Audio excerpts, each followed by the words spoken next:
안녕하세요. 애틀랜타 이상무 이기자입니다.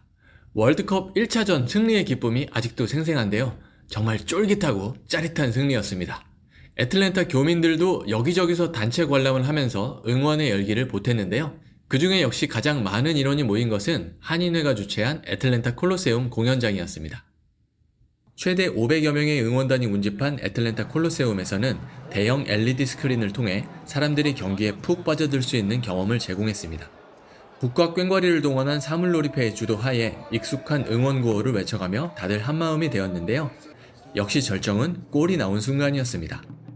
기습적인 스로인으로 선제골을 내주고 끌려가던 후반 22분, 이강인의 절묘한 침투 패스를 받은 황인범이 골키퍼의 손을 살짝 넘기는 센스 만점 동점골을 성공시킨 순간 공연장 안은 엄청난 함성과 환희로 뒤덮였습니다. 이어 후반 35분, 손흥민을 대신해 교체 투입된 오현규가 오른쪽 코너에서 날아온 황인범의 낮고 빠른 크로스를 수비수보다 한 발 먼저 밀어넣으며 역전골을 성공시켰고, 콜로세움의 붉은 악마들은 그야말로 광란의 도가니에 빠졌습니다. 2차전의 상대는 무려 홈팀인 멕시코입니다. 한국과 맞붙었던 과거 두 차례의 월드컵 경기에서는 1998년에 3대1, 2018년에 2대1로 모두 한국에게 패배를 안겼습니다. 더구나 1차전에서 남아공을 2대0으로 꺾으며 기세가 높은 상황이라 상당히 어려운 경기가 될 것 같은데요. 하지만 한국으로서는 한 가지 호재도 있습니다. 멕시코 팀의 주장이자 수비의 기둥인 세자르 몬테스가 1차전 경기 추가 시간에 무리한 반칙으로 퇴장을 당하면서 다음 경기인 한국전에 출전을 할 수가 없게 되었습니다. 1차전 상대였던 체코는 텍사스 저지대에서 훈련을 하다가 경기 하루 전날 멕시코 경기장으로 이동을 해서 고산지대 적응이 전혀 안 돼 있는 상황이었습니다. 더구나 훈련장으로 향하는 버스가 고장이 나서 선수들이 걸어서 이동을 하는 악재도 있었죠. 다음 팀인 멕시코도 팀의 주축인 선수가 퇴장으로 못 나오는 상황이니 우리 입장에서는 마치 우주의 기운이 모이는 것과 같은 흐름입니다. 2차전은 다음 주 목요일 18일 밤 9시에 열리는데요. 또 한 번 둘루스의 애틀랜타 콜로세움에서 합동 응원전이 펼쳐질 예정입니다. 다른 계획 없으시면 이번에도 함께 하시죠. 월드컵을 아무리 직관하고 싶어도 이런 사기에는 넘어가시면 안 됩니다. 소셜미디어 등에서 경기장 무료 티켓을 빌미로 온갖 사기꾼들이 난무하고 있습니다. 애틀랜타 지역 개선협회 트리플 B는 최근 소셜미디어를 통해 번지고 있는 월드컵 무료 티켓 광고에 절대 현혹되지 말라고 강력히 경고했습니다. 경기장 좌석은 이미 매진될 정도로 인기가 높은데 굳이 공짜 티켓을 나눠줄 이유가 없다는 지적입니다. 사기꾼들은 처리 수수료를 먼저 보내라며 송금을 유도하거나 QR코드를 스캔하게 해서 휴대전화 내의 금융 정보를 탈취합니다. 특히 지인을 사칭해서 티켓을 싸게 판다며 접근하는 경우도 빈번합니다. 티켓은 반드시 공식 FIFA 웹사이트나 검증된 판매처를 이용하시기 바랍니다. 거래 시에는 송금 앱 대신 신용카드를 사용해야 피해 발생 시 보호를 받을 수 있습니다. 이렇게 공짜 티켓으로 유혹하는 사기 말고도 사기 수법이 아주 다양합니다. 가짜 티켓을 팔거나 가짜 자선단체에 기부를 유도하는 사기 수법도 있고요. 그 중에서도 가장 대담한 것은 길을 잃은 관광객인 척하면서 접근하는 방식입니다.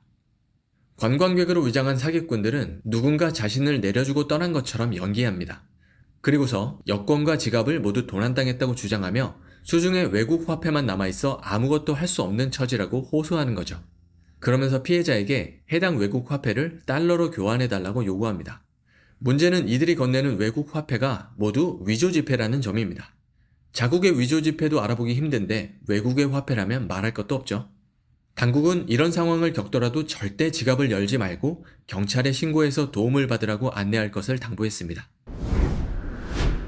존스크릭에 거주하는 40대 여성이 가정폭력으로 인해 사망하는 비극적인 사건이 발생했습니다. 존스크릭 경찰은 지난 7일 밤 늦은 시간 자택에서 숨진 채 발견된 부부의 사건을 가정 내 살인사건으로 보고 수사를 진행 중입니다.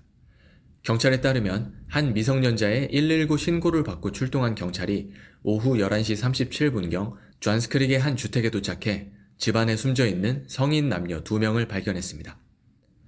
사망자는 48세 마사 헐리데이와 53세 리처드 헐리데이로 확인됐습니다. 이 중 피해 여성의 한국 이름은 오유경 씨로 알려졌으며 풀턴 카운티 초등학교에서 ESOL 연락 담당자로 일한 것으로 전해졌습니다. 경찰은 남편인 리처드가 마사를 쏜 뒤에 스스로 총구를 돌려 목숨을 끊은 것으로 보인다고 밝혔습니다. 사건 당시 집 안에는 12세, 13세, 17세의 미성년 남성 3명이 있었습니다. 지역사회에서 고인을 향한 추모의 물결이 이어지고 있는 가운데 존스크릭 경찰은 사망 경위에 대한 수사를 계속해 나가고 있습니다. 최근에 비도 많이 내리고 해서 올해는 별로 안 덥네 생각한 분들 많을 겁니다. 그런데 기상 전문가들은 올 여름 조지아주를 포함해 미 전역이 슈퍼 엘니뇨로 인해 더운 것은 물론이고 날씨의 변덕이 극에 달할 수 있다는 예측을 내놓았습니다. 미 국립해양대기청 NOAA는 자연적인 온난화 현상인 엘니뇨가 올해와 내년 역사상 가장 강력한 수준으로 발달할 것으로 전망했습니다. 특히 이번 현상은 폭염, 홍수, 가뭄, 토네이도, 산불 등의 피해를 냈던 1997년의 엘니뇨를 넘어설 것으로 보이며 1950년대 이후 가장 큰 엘니뇨가 될 확률도 63%에 달한다고 합니다. 슈퍼 엘니뇨로 분류되기 위해서는 태평양 해수면의 온도가 평균보다 2도 이상 높아야 하는데 일부 컴퓨터 모델은 이번 수치가 그보다 훨씬 더 높을 것으로 예측하고 있습니다. 문제는 이번 영향이 일시적이지 않다는 것입니다. 기후 전문가들은 엘니뇨의 여파가 2027년까지 이어질 수 있다고 봤으며 특히 2027년은 역사상 가장 더운 해가 될 수 있다고 예측하고 있습니다. 올 여름엔 더위에 대한 대비, 태풍에 대한 대비 모두 단단히 해야 하겠네요. 귀넷 카운티에서 가장 어린 도시 멀베리시가 도시 탄생 이후 첫 번째 축제를 개최하며 새로운 역사의 한 페이지를 씁니다. 바로 오늘인 토요일 오후 3시부터 저녁 7시까지 던컨 크릭 파크에서 제1회 멀베리 잼 페스티벌이 열립니다. 지난 1년 반 동안 멀베리시는 자치의회와 법원, 보안관 사무소까지 갖추며 빠르게 성장했는데요. 마이클 코커 멀베리 시장은 이번 행사가 공동체의 성과를 함께 축하하는 뜻깊은 자리가 될 것이라고 밝혔습니다. 이 축제에서는 신나는 라이브 음악과 함께 지역 식당들이 현장에서 제공하는 다양한 먹거리가 준비될 예정입니다. 이에 더하여 시의 미래를 결정할 종합계획 수립을 위해 주민들이 직접 의견을 낼 수 있는 소통의 장도 마련됩니다. 역사적인 1회 축제니까 여기 가서 사진 찍히면 몇십 년 뒤에 멀베리 역사박물관에 전시될 수도 있어요. 멀베리 주민이시라면 한번 도전해보시죠. No turn on red. 빨간불일 때 우회전을 금지하는 이 표지판이 애틀랜타 시내에 엄청 많아졌습니다. 보행자 안전을 위해 400개가 넘는 곳에 설치가 됐다고 하는데요. 이거 위반해서 적발되면 $265 순삭입니다. 지난 2024년 애틀랜타 시의회는 다운타운과 미드타운, 캐슬베리 힐 지역의 보행자 안전을 위해 적신호 시 우회전을 금지하는 조례를 통과시켰습니다.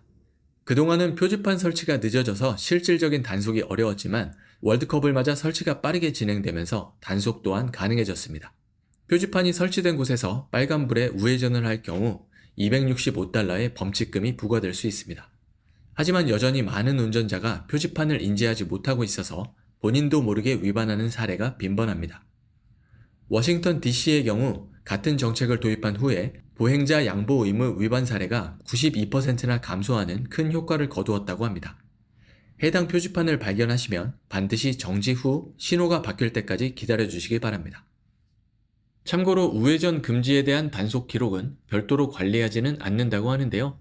그래도 벌금과 함께 운전면허 벌점이 추가될 수 있다고 하니까 주의해야 하겠네요. 애틀랜타의 대표적인 산책로 벨트라인의 새로운 구간이 개통되면서 사상 처음으로 17마일의 구간이 하나로 연결됐습니다. 이번에 완공된 사우스사이드 트레일의 2구간과 3구간은 약 2마일 길이로 애틀랜타 동물원 남쪽의 블러바드에서 서쪽의 피츠버그 야드까지 이어집니다. 이로써 벨트라인은 기존의 노스웨스트, 웨스트사이드, 사우스사이드, 이스트사이드, 그리고 노스이스트 회랑을 모두 연결하게 됐습니다. 이번 업데이트는 FIFA 월드컵 동안 수십만 명의 방문객이 애틀랜타를 찾아 경기와 함께 도시의 매력을 즐길 것으로 예상되는 시점에 맞춰 이뤄졌습니다. 이 벨트라인은 한 바퀴를 삥 둘러서 순환하는 구조를 갖추는 것이 목표인데요. 이렇게 하면 원형으로 22마일에 달하는 거대한 트레일이 됩니다. 나머지 미완성 구간들은 2030년에 완공 예정이라고 하네요. 아틀란타에 능력 좋은 제1 로펌이 있습니다. 교통사고 및 개인상해 전문 로펌. 미국 소송 변호사 협회에서 40세 미만 상위 40위에 선정된 능력 있는 제1호 펌. 이 사진 보이시죠? 이렇게 경미한 데미지로 29만 5천 불 승소하셨다는 게 믿기지 않습니다. 절대적인 맞춤형 서비스, 결과로 증명하는 제1호 펌. 470-549-7777. 혹시 내가 죽었나? 나만 모르고 있던 거였어? 영화에 보면 가끔 이런 설정이 나오죠? 행정실수 딸깍이면 누구나 그런 체험을 해볼 수 있습니다. 조지아주 마리에타에 거주하는 88세 이본 라이트 씨는 최근 자신의 메디케어 자격이 취소된 사실을 알고 큰 충격에 빠졌습니다. 분명 살아있는 자신이 메디케어 시스템 내에는 사망자로 분류되어 있었던 겁니다. 사건은 지난 3월 라이트 씨가 한 재활시설에서 퇴원할 당시 시설 측이 시스템에 퇴원이 아닌 사망으로 잘못 입력되면서 시작됐습니다. 이 기록 때문에 라이트 씨는 건강보험 자격이 전면 중단되어 버렸습니다. 당장 재활치료가 시급한 상황이지만 보험이 없다는 이유로 병원 입원조차 거부당하고 있는 라이트 씨는 내가 정말 죽었는데 나만 모르는 것인가 싶었다며 억울함을 토로했습니다. 해당 시설 측은 단순 사무착오라고 해명하며 뒤늦게 수정 조치를 했다고 밝혔습니다. 하지만 메디케어 자격이 아직도 완전히 복구되지 않고 있어 치료 공백이 계속되고 있습니다. 이제 이분은 앞으로 매년 생일, 부활일 이렇게 2번 축하받으셔야 되겠네요. 요즘 미국 축산업계는 기생충 때문에 난립니다. 뉴월드 스크루웜이라는 녀석인데 소를 집단 폐사시킬 수도 있는 무서운 벌레입니다. 최근 텍사스와 뉴멕시코에서 발견되면서 조지아주를 포함한 다른 주에서도 바짝 긴장을 하고 있습니다.